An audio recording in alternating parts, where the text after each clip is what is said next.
Thank you for giving us your time to give this little presentation. You told me earlier you have a question for me. I am thinking about an Erasmus research stay in a lab outside of Austria. Could you give me some advice how to get a place in a good lab? Of course. The first thing that you should do is to look for a place where you want to carry out your stay. You can look for groups interested in topics that you would like to work on, such as prions, in PubMed, and then you can identify the principal investigator, the person responsible for the work, often called the PI. And can I do it per email then? Yes, you can do it per email or by post. If you do it by post, this is so unusual, you might get yourself noticed. If you do it per email, there are some things that you have to look out for, because I delete many such emails almost immediately. Why would you delete them so quickly?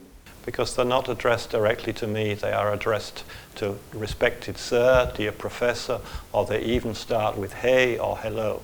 These emails are not meant just for me. But how should I start the email then? With a simple Dear Dr. X. You can assume that anybody who is a PI is either a PhD or an MD.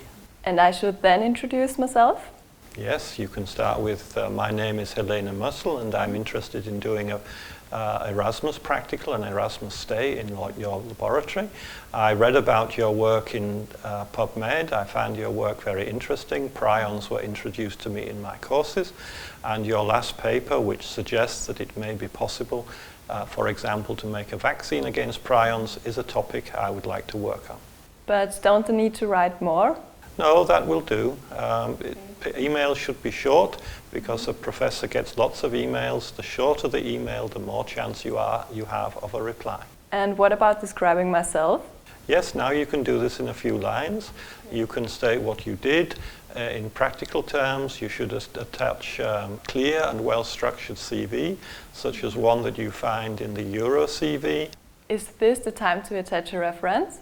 No, I wouldn't attach a reference now, because the PI will not be sure that you didn't write it yourself or somebody wrote it for you. Instead, you should give the names of 2 university teachers who know you and who are prepared to give you a reference. You can give the emails and the web pages, but make sure they are institutional email addresses and not Hotmail or Yahoo.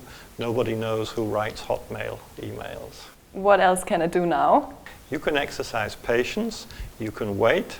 If you don't get a reply in 24 hours, this means that the person is actually maybe even looking at your email. If you're going to get a rejection, this will be very quick. Can I expect a Skype interview?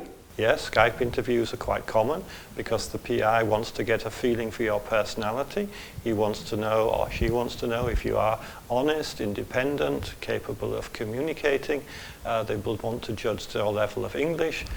They want to find out if you will fit into the lab. It's a big investment for a PI to take somebody for 3 months, and they want to make sure it will be positive for the group and for you. What should I do if I receive a rejection then? Don't be upset, don't take it personally. I receive about 50 genuine applications a year. I only take 10 students at the most. I take 1 a month. So 80% of the applications are rejected. What should I do if I'm successful?